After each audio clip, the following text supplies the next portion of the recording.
PS, physiology. The first thing, okay,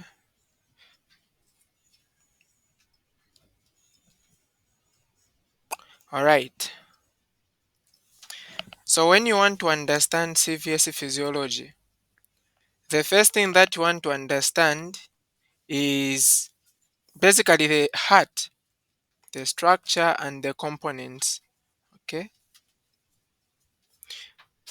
So now when you look at the heart, where is the location? We have got many cavities in the body which are big.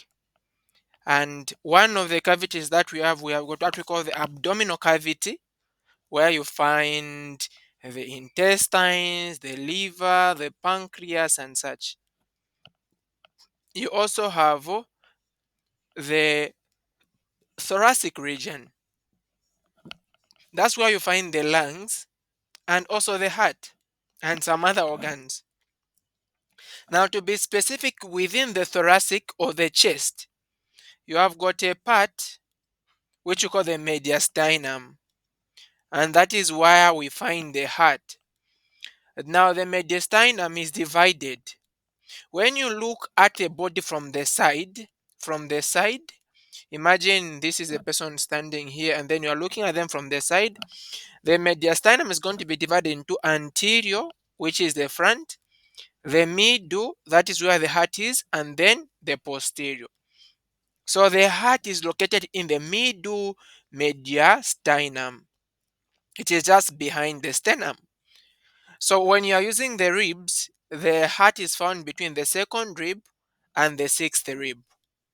And then if you are using the vertebrae bones, it is found between T5, which is the thoracic vertebrae number 5, to T8. It's important for you to understand this. And then the apex, where the heart points, this pointed end, is found on the left side in the fifth intercostal space on the mid clavicular line. When you look at the clavicle, this bone that is on top, when you the middle of this bone and then you follow it down, that's what we call the mid clavicular line. That is where the apex is located. So it's important also to know the location of the apex. So what are the functions of the heart? Generating blood pressure. So think of a hose pipe. When blood is moving through a hose pipe, the pressure at which it moves is going to be determined by the volume of the water, and then by the diameter of the pipe, and by the force that the tank is generating.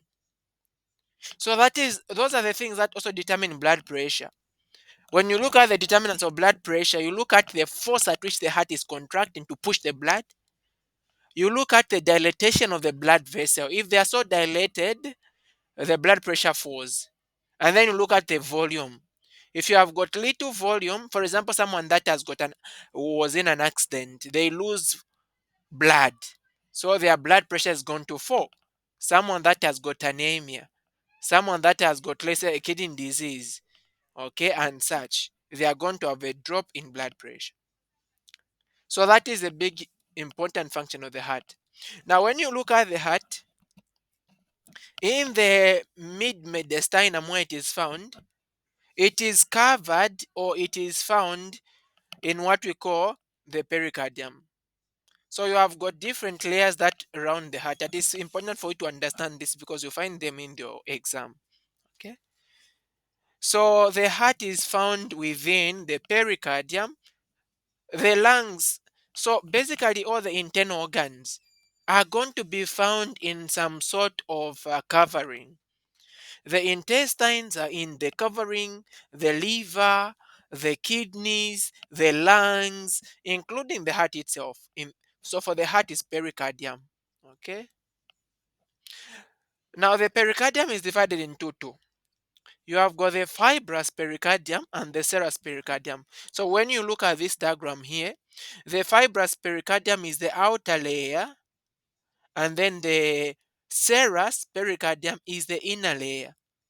So think of if you have got a balloon and then you hold that balloon with one hand and then you get a fist from the other hand and then you push it through. What is going to happen is that that balloon is going to surround the hand that you are trying to push through. So that part of the balloon that is surrounding the hand is what we call the serous pericardium. And then the fibrous is now going to be the outer layer. So I hope you get the explanation there. Okay, so the outer layer is the fibrous, the inner is the serous. Now the serous pericardium is divided again into two layers. You have got the parietal layer and the visceral layer. Now the visceral means near internal organs. So the visceral layer is just the layer that is very, very much near the heart. Okay, it is attached to the heart. The actual layer of the serous pericardium that is attached to the heart is what we call the visceral layer. It is also known as the epicardium. And then the parietal layer is going to line the inside of the fibrous pericardium. Remember, the fibrous pericardium is the outermost layer. After the fibrous pericardium, you're going to have now the parietal layer of the serous pericardium, and then you're going to have the visceral layer of the serous pericardium, which is also called the epicardium. So you have what we call the pericardial space, which contains the pericardial fluid. This pericardial space is just a space between the parietal layer of the serous pericardium and the visceral layer of the serous pericardium. And that's where you find the pericardial fluid. It's not a lot, it's just like 10 to 15 mils, very small. The function of this fluid is basically to decrease friction, okay, as the heart is doing its function, so there can be some friction there. What are the functions of the pericardium, this covering of the heart? Number one, it is what holds or confines the heart in the mediastinum. Number two, it protects and anchors the heart so that it is at one location. Number three, it prevents overfilling of the heart with blood. Okay, so in that case, because if the heart overfills, there is no way you are going to expand to anywhere because you've been covered within this limited space. And it allows for the heart to work in a relatively friction free environment. So it is giving it an environment where it can contract, relax like that. Now the heart is going to be supplied with blood. Same, the layers that are surrounding the heart, the pericardium, is also supplied with blood. There are different blood vessels that supply the pericardium with blood. The internal thoracic, pericardiophrenic, musculophrenic, inferior phrenic, thoracic, or aorta. So just take note of that because you might end up seeing a multiple choice question that contains that. So you can see these are the blood vessels that are supplying the pericardium with blood. Okay, different types of blood vessels. So I've got the internal thoracic artery, you have got the descending, the aorta that is going down, and then you have got the coronary arteries. Those are going to actually go deep into the heart to supply the heart itself. And then you have got the veins that will take blood away from the pericardium, like the Zeiger system of veins, pericardiophrenic veins, internal thoracic vein, superior phrenic vein. If you hear of phrenic, think of the diaphragm because you have got a big nerve, not really big, but the nerve that supplies or innervates the diaphragm so that you can breathe. We call it the phrenic nerve. So same with these arteries also. So it's also important to understand the heart itself does not feel pain. Important. Internal organs don't feel pain. Okay? Because they are in nature, they are not supplied or innervated by somatic nerves. For example, the intestines. There's no time that you're going to say, I'm feeling my intestines paining. No. If you feel anything paining in your belly, it's something that is referred. You were having pain somewhere else, and then it goes to another area. So what happens is for the internal organs, why don't you feel your heart paining? If there is some form of pain to the heart or anything that is injuring the heart, you have got some other nerves. The same nerve that innervates the heart, it takes a certain route. So if the heart is paining, you might be feeling pain on your left shoulder. That is because the same nerve that innervates the heart will also innervate the left shoulder. So the internal organs, you don't feel pain. Same if the appendix is paining, you not really feel pain of the appendix. Instead, you feel the pain around the umbilicus. That is because the same nerve that will be innervating the appendix innervates the area around the umbilicus. Okay, so internal organs don't feel pain. But the pericardium has got nerve endings, this covering of the heart. It is innervated by the vagus nerve, cranial nerve number 10, the sympathetic trunk, and you have also the phrenic nerve, the same nerve that innervates the diaphragm. Okay, so it is important to note that the source of somatic sensation from the parietal pericardium is carried by somatic afferent fibers in the phrenic nerve. So the phrenic nerve is what will be carrying the somatic sensation or the pain sensation. For you to feel pain coming from the heart is because of the parietal pericardium, not the heart itself, because of the phrenic nerve that innervates it. Okay, so the pain is known as a referred pain. So if the pericardium is paining, you not feel pain inside. Instead, you might feel the pain like just behind the sternum, or you feel the pain on your left shoulder, or it can even be going like to your jaw. Okay, so it is referred pain. I've seen a question in papers. Pain from the heart is referred to which area? The shoulder, left shoulder. Now, because the phrenic nerve, the same one which is innervating the parietal pericardium, has got the branches C3, C4, C5. Any area of the body which is innervated by these nerves, if there is any pain to the parietal pericardium, you'll be able to feel the pain in those areas which also are innervated by these branches. Okay. Now, when you look at the walls of the heart, it is divided into three layers. Remember what we said: the visceral layer of the serous pericardium, which we are calling the epicardium, that is going to be the outermost layer of the heart. And then the next layer is going to be the myocardium, which is the muscle layer, and then the endocardium. It's important for you to understand that the myocardium contains gap junctions. These gap junctions allows the heart muscles to contract as a whole, as a unit. So we call that as a syncytium. The way you say a formation, they've made a formation. Medically, you can say they've made the syncytium because you are working together. Okay, so it's different from the skeletal muscles because one skeletal muscle can contract, but another one is not contracting. But for the heart, when one myocardium or one myocyte contracts, the other one will also contract. Why? Because they communicate via gap junctions. And these gap junctions contains what we call connexin, which are basically proteins that can open, okay, so that communications can happen. Take note of that. The endocardium is made up of simple squamous epithelium. So these are the three layers that we are mentioning.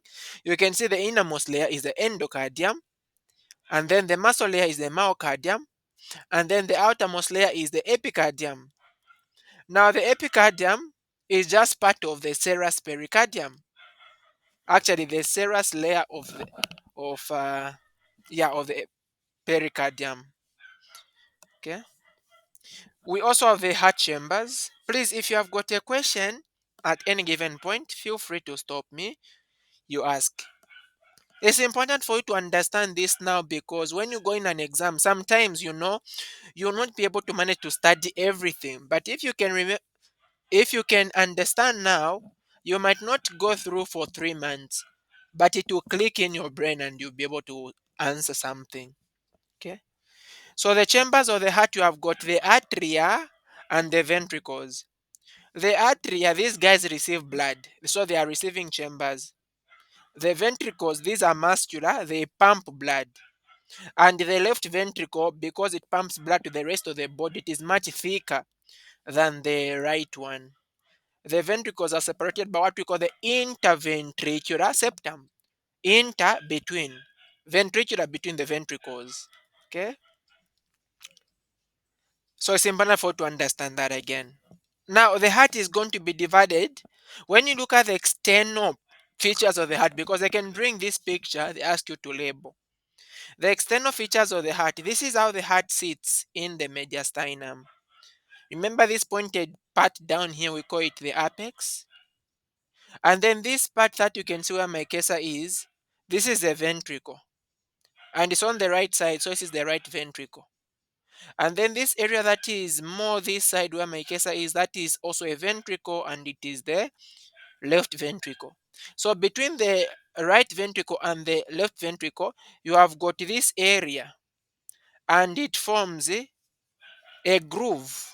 A groove is basically a depression, okay, like follow and a depression. We also call it a sulcus.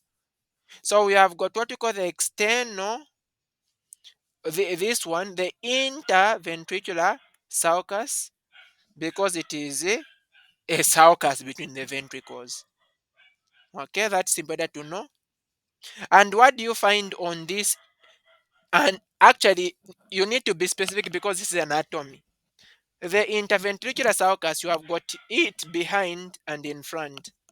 So because this is the front of the heart, we call it anterior interventricular sulcus or groove. And you find arteries and veins here.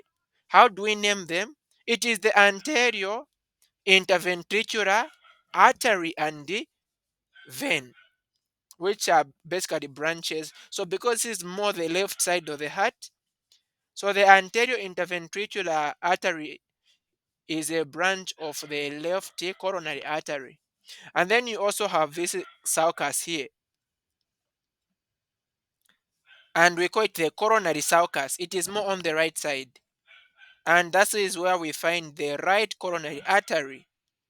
So it's important for you to understand that, okay? Very important to understand. The apex or the heart, as we said earlier, it is found in the fifth intercostal space on the left side, on the mid clavicular line, and it's usually about 9 centimeters from the median plane. So from the mid where the sternum mostly is. So on the apex, when you are using a stethoscope, you want to feel the heartbeat. It is on the apex where you feel what the highest, which we call the apex heartbeat, and it's the sound of the mitral valve closing. We understand what a mitral valve is.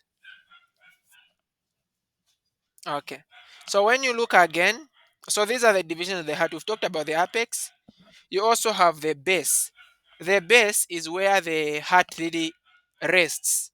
It is the posterior aspect of the heart, okay, the back of the heart. And it's important also to understand what makes up the base of the heart. The big part of the heart, look at the way the heart is. Okay, where do you think it is resting? Can you see where there is this blue big vessel? Somewhere there. That is where the vessel behind. That's where the base is going to be. So it is mostly made up of the left atrium. So this pink thing, that structure that you can see is the atrium. This is the left one. The right one is going to be somewhere on top this side. So if you go posteriorly, so majority of the base of the heart is made up of the left atrium and a small portion of the right atrium. MCQ in your exam, all right? And then it will face posteriorly towards the body of vertebrae T6 to T9. That's how much the base of the heart extends. So this is if you want to understand the surfaces of the heart, you basically look at a structure like this one. This part on top here is the front, This is how the heart is. It's not really the structure heart, kama symbol heart that we like drawing. So this is the anterior surface of the heart, and then the bottom is not the base. The bottom we call it the diaphragmatic surface because it is the part that is near the diaphragm. And then at the back, that's where you find the base. On the sides, you have got the right pulmonary surface. Why do we call it pulmonary? Because it is near the lungs, the right lung. So right pulmonary surface and left pulmonary surface. And then you have got the apex, which points on the left side. You also have, so the inferior surface is basically the diaphragmatic surface. Okay, so please take note of this and at least know for these parts which part of the heart do you think mostly forms it. For example, the inferior surface, the one which is down, it is mainly made up of the left ventricle, okay, and also the part of the right ventricle. And then the anterior surface is mostly formed by the right ventricle. Look at the way it's slanting more to the right side. The right pulmonary surface is going to be made up of mostly the right atrium. The left is mostly by the left pulmonary surface is mostly by the left ventricle. So basically that. As we said earlier, the heart has got chambers, the atria, which receive blood, and the ventricles, which pump blood. And I earlier mentioned of the sulcus, which are depressions on the heart. So this view that you can see, this is the posterior view. You are looking at the heart from the posterior aspect. You have what we call the coronary sulcus. The coronary sulcus separates the atrium from the ventricles. Okay, that's a coronary sulcus. So this structure that you can see here in blue, this is the right atrium. This structure down here is the ventricle. And then this one on top here that you can see, which has got four openings. These are openings for the pulmonary vessel. This is the left atrium. And then the ventricle is down. So this sulcus separating the atria on top and from the ventricles down, that's the coronary sulcus. So what does the coronary sulcus contain? It contains number one, the right coronary artery. You can see it this side. This is the right coronary artery. And then you have got the small cardiac veins. In this view, you might not be able to see. And then coronary sinus, which is this big vein here, which will be draining most of the veins that take blood from the heart. And then you also have what we call the circumflex branch of the left coronary artery. Circumflex just means it's turning. You can see this artery here. This is the circumflex branch. It's turning, it's coming from the front part of the heart and then it is going. So the way it is coming, this is the back. This end where the heart is dilated is what we are calling as the coronary sinus. Is there anyone that is left behind at any given point? If we are okay, just use your screen to just press on any emoji so that I see that you are following.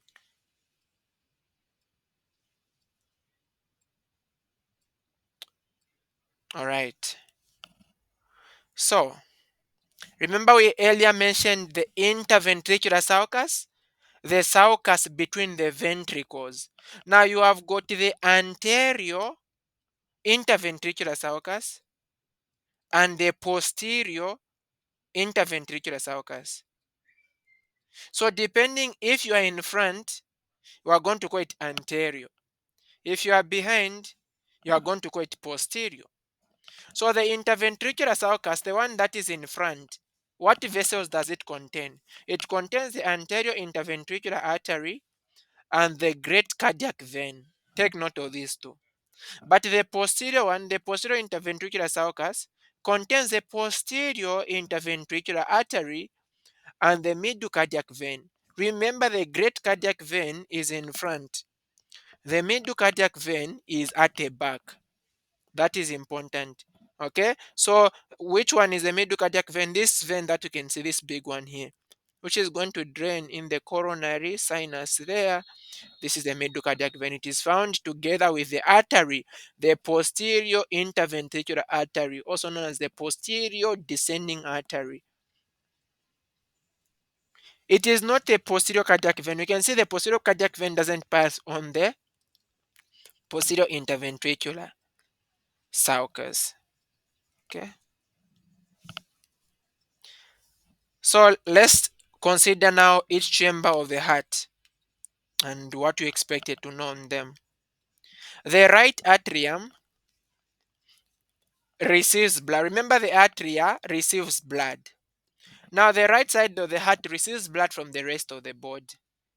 It will receive blood from the head and the upper part of the body via the superior vena cava. It will also receive blood from the inferior part of the body, like the lungs, the GIT, via the inferior vena cava. Now, the heart also receives blood from the heart. It's trick, right? Yeah, but the heart, so this is important also in life. In as much as you are giving others, make sure that you also give yourself. Okay? Peace, give yourself before you give another. Money, give yourself before you give another. Love, give yourself before you give another. So the heart, in as much as it supplies the rest of the body, it also supplies blood to itself. And so, when it supplies blood to itself, the deoxygenated blood, it will still take it back again so that it gets oxygenated. And so the blood that is coming from the heart is going to be brought back to the heart. So the blood that is coming from the heart is taken back to the heart via the coronary sinus. So take note of these three structures in the right atrium: superior vena cava, inferior vena cava, and the coronary sinus. Okay, these are important structures. So another thing you need to understand is remember, can you see this big vessel where my cursor is? That's the superior vena cava. The one down is the inferior vena cava. Can you see this gamma structure in the right atrium, which we call the fossa ovalis? Now, fossa ovalis, during development of the heart, because the heart forms somewhere on the 21st day to the 23rd, somewhere 21, 22, 23 days after fertilization. But the heart doesn't start to function just there and then, because oxygenated blood is actually coming from the mother via the placenta. So at that time, the left side of the heart communicates to the right side of the heart. And there is an opening, which we call this space. So it used to be an opening, and the opening used to be called foramen. Foramen is an opening, it's a space. It used to be called the foramen ovale. But now, when we grow, it is closed and it is called the fossa ovalis. If you're in medical school, you'll be able to see this when you look at the real human heart. Okay? Fossa ovalis. It's important to know, in biologically, the fossa ovalis was called what? Foramen ovale. MCQs. All right?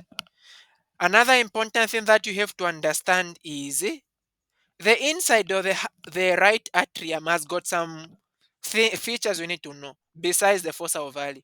Can you see this is that it is the anterior surface is rough? This is the anterior surface.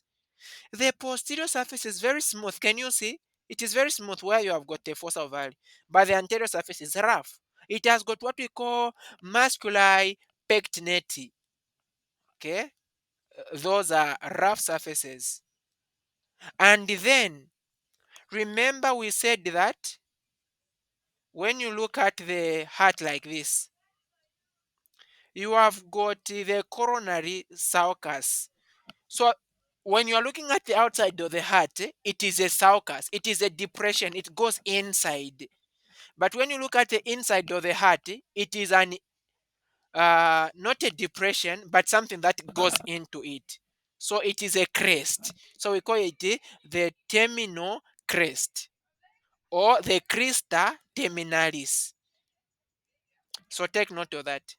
We have got the crista terminalis as a projection inside the heart. When you look at it from the outside, it is a coronary sulcus. Okay. So externally, there is a separation, sulcus terminalis. So the atrium is divided into two continuous spaces. So this sulcus terminalis, this one, or sulcus terminalis cordis, in case you want to finish, is going to separate the rough part of the heart from the smooth part of the heart. Sulcus terminalis cordis. And then the crista terminalis is a smooth muscular ridge that makes a projection for the groove that forms outside. I hope you differentiate them. Okay. So let me mention it again. Sulcus terminalis cordis is a separation when you are looking at it from the outside, separating the rough part of the heart from the smooth part of the heart. And then inside is known as crista terminalis. Outside, sulcus terminalis cordis. Inside, crista terminalis, separating the smooth part of the heart from the rough part of the heart, specifically the right atrium. Okay. And then we've talked about the muscular pectinate. When you go to the right ventricle, so the right atrium is on top, the right ventricle is down. But for you to move from the right atrium to the right ventricle, you are going to pass through a valve. And we call this valve as a tricuspid valve because it has got three cusps or the leaflets. You have got the anterior cusp, septal cusp, and the posterior cusp. Okay. Of importance again, the right ventricle has got these structures which are muscular, the ridges which we call trabecular carne. So it's important for you to understand what parts are found in which party of the chamber of the heart, because for a multiple choice, for example, you can find the question: the following are features of the right ventricle, except. So you need to know them. So the trabecular carne, these are muscular ridges that are found in the right atrium. You also have what we call chordae tendineae. So when you look at the chordae tendineae, these are basically these structures, tendon-like structures that are holding the valves, okay, the valves of the heart. And then these chordae tendineae are the ones that now are connecting the valves to what we call the trabecular carne, which is on the wall of the right ventricle. Does that make sense? If it makes sense, please react. If it doesn't, you can be free to ask a question. There's only one person that has reacted. How about the others? We are not okay? Excellent. Now, when you look at the left atrium, okay, the left atrium, look at this. The first thing that I want you to notice is, can you see this structure my cursor is? We call it the valve or foramen ovale. The left atrium usually used to communicate with the right atrium. In the right atrium, we have got a structure there which we are calling as the fossa ovalis. But in the left atrium, it's not called the fossa ovalis, it's called the valve of the foramen ovale. It used to be a valve during development. Okay? So the valve of the foramen ovale. You still also have the muscular pectinate in the left atrium also. Now, of importance to note again is that the left atrium contains four pulmonary veins. Veins bring blood to the heart, but the pulmonary normally veins carry deoxygenated blood, except the pulmonary veins because they are coming from the lungs. So they are bringing oxygenated blood from the lungs to the heart, and there are four: two from the left lung and then two from the right lung. Please take note that the pulmonary veins are four. Okay. And then you have got the communication between the left atrium and the left ventricle, which we call the mitral or the bicuspid valve. We call it bicuspid because only has two cusps, the anterior cusp and the posterior cusp. And again, these guys are connected to the via the chordae tendineae to the musculi pectinati. Okay, down here. This is in the ventricle. This is the left ventricle. And as you can see, the left ventricle is very thick in comparison to the right one because it has to pump blood a longer journey. So the left ventricle is the thickest layer of the myocardium. It also contains trabecular carne. And then it has got two papillary muscles. Okay, the anterior papillary muscle and the posterior papillary muscle that is connecting the cusps to the via the chordae tendineae to the muscular layer of the ventricles. So you can see this structure in your exam for you to label. So this is structure just showing you being able to identify all the valves of the heart. So when you look at this, the two that follow themselves, you have got the pulmonic and the aortic valve. So these two valves, when you are moving from the ventricle, let's say from the left side, left ventricle, blood is going to go to the aorta so that it can go to the right, to the entire body. So the valve between the left ventricle and the aorta, we call it the aortic valve. On the right side, blood is going to be pumped from the right ventricle to the right pulmonary arteries. So the valve between the right ventricle and the right pulmonary arteries, we call them pulmonic valves. So these are just near each other. Because the pulmonary valve contains the oxygenated blood, that's why it's appearing blue, because we're pumping blood to the lungs so that it can be oxygenated. So pulmonic valve is on top, and then down you have got the aortic valve. So if you see the two valves that are following themselves, they are on top. Just know that the tricuspid valve will appear to be on the right side of you when you're looking at it on the picture. But remember, the tricuspid valve is actually on the right side of the heart. Now, the right side of the heart means that if you are looking at a picture like this, it's supposed to be on your left. So, this view might be a bit tricky, but just know that when you see the pulmonic and the aortic on top, then the tricuspid is going to be swapped, it's going to be appearing on your left right side.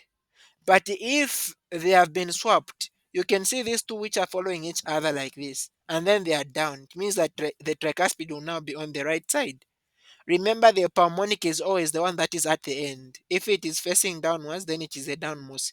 If it is facing upwards, then it is the uppermost. And then the bicuspid will be on the opposite side of the tricuspid. Does this make sense? Excellent. So, as we said earlier, the heart supplies blood to itself. And so you need to know the blood supply to the heart. The heart is supplied via the right coronary artery and the left coronary artery. Where do these coronary arteries come from? They come from the aorta. Just before the aorta, this big vessel that you can see here going up, that's the aorta. It has got the first part which we call the ascending aorta, and then there's this part where it is turning, which we call the arc of the aorta, and then there's a part that it will start going downwards, we call it the descending aorta. And then you, of course, you have to know these three branches that come from the arc of the aorta, but not for now. So just the very beginning of the ascending aorta, that is where the left coronary artery and the right coronary artery will come from. So the left is this one going this left side. The right is this one going downward. So when you look at the right coronary artery, how does it move? It is passing through the coronary sulcus. Okay, the coronary sulcus down going down here. And then it will end up also going at the back. Can you see that there are branches that you can see at the back? So it goes as the right coronary artery ascending downwards, downwards, downwards, and then it will end up turning and go to the back. And then before it even goes to the back, it will give this branch that will go along the margin on the right side. We call it the marginal branch of the right coronary artery because on the margin. And then at the back, can you see that it gives a branch which we call the posterior interventricular artery? Remember earlier we said that you have got the posterior interventricular sulcus?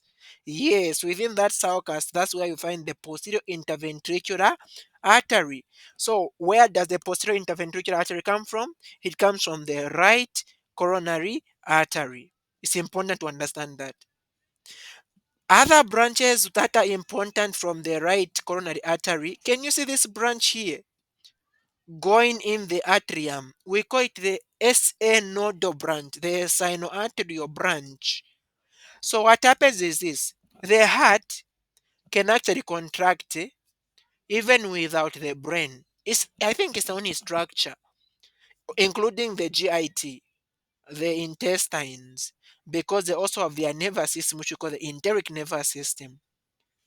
Okay, so the heart has got what we call a pacemaker, what controls the rate at which our heart gets to contract, and is found in the right atrium.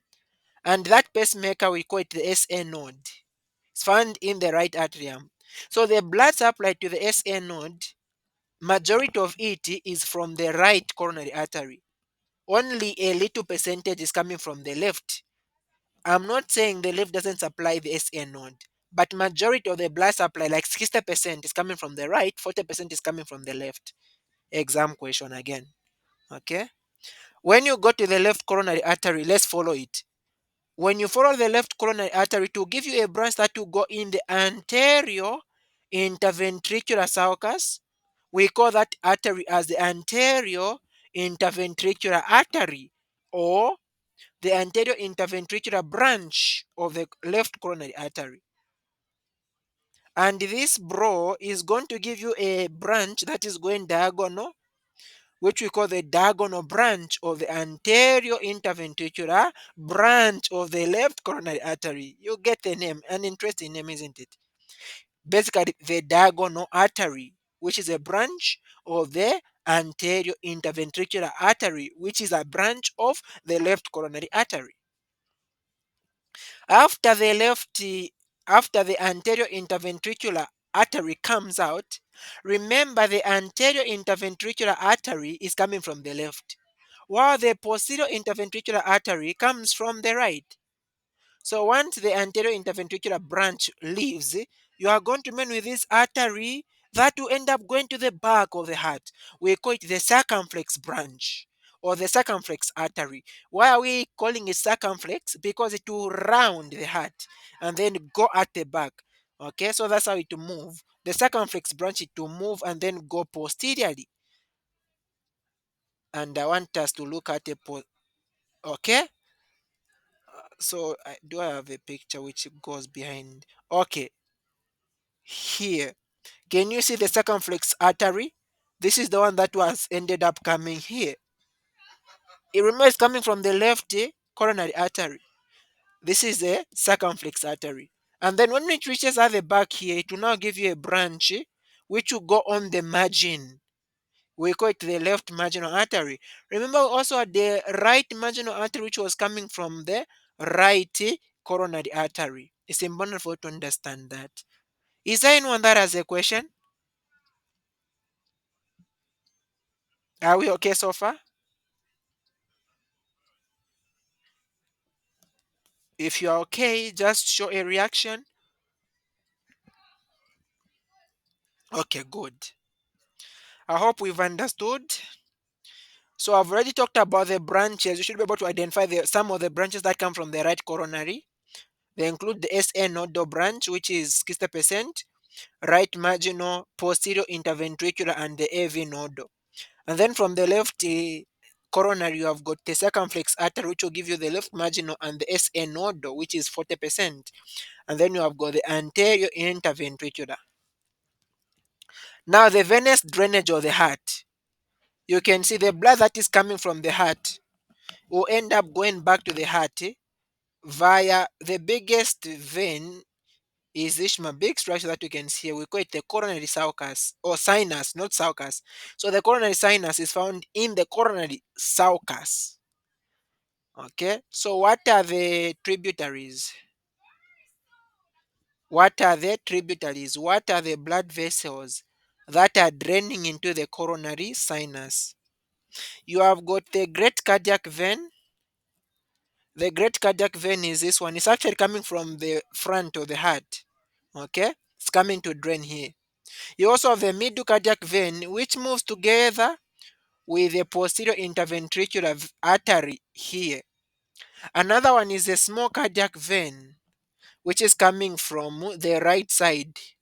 And then you have got the posterior cardiac vein. It moves somewhere here. So take note of these veins here. These are the ones that will drain into the coronary sinus. You can find the MCQ. Even the diagram can come for you to label. And then you also have the inferior vein of the left ventricle. This one going up. Sometimes this one will drain into the great cardiac vein, or it can drain in the coronary sinus. Okay, so as we said, the great cardiac vein, it begins at the apex of the heart, like it starts at the bottom here, and then it will move up with the anterior interventricular vein, and then it is going to be termed as anterior interventricular vein. Okay, when it is moving through this sulcus, and then it will end up turning, going to the left together with the circumflex artery, and then it will go to the back to drain into the coronary sinus. That's how it moves. And then the posterior cardiac vein, the middle cardiac vein is also known as the posterior interventricular vein. Okay, initially I showed you a picture where these were different. Okay, the middle cardiac vein. Where is that picture? I just wanted to see it. So you can see the posterior cardiac vein is this one. It's different from the middle cardiac vein here. Okay, so not really the same. So forget about what's written on top there, middle cardiac vein in brackets posterior interventricular vein. Okay, it is known as the. This is true. This is correct. I swapped something. Okay, I thought something else. Posterior interventricular vein is the middle cardiac vein because it's found in the interventricular sulcus. But the posterior cardiac vein is different from the posterior interventricular vein. Okay, so what I've written in the brackets is correct. It's not a posterior cardiac vein, but posterior interventricular vein. And then you have got the small cardiac vein. Okay, small cardiac vein. The small cardiac vein is coming from the right side and it moves together with the right coronary artery on the right side here. And then now you have got the posterior cardiac vein. It either enters the coronary sulcus direct or it will join the great cardiac vein. So I mentioned that area. Okay, the posterior cardiac vein. You also have the marginal. The one I mentioned was the left marginal vein. But the posterior cardiac vein can either drain direct into the sulcus here, or it will first go into, it will go into the great vein, the great cardiac vein. I hope that makes sense. I hope that's okay. What else should you know? So you also have what we call the anterior veins of the right ventricle. Of the right ventricle, also known as the anterior cardiac veins. Can you see these veins here? These ones that you can see here. So the anterior cardiac veins are part of those veins which are special. They don't drain into the coronary sulcus. Okay, instead they're going to drain direct into the right atrium.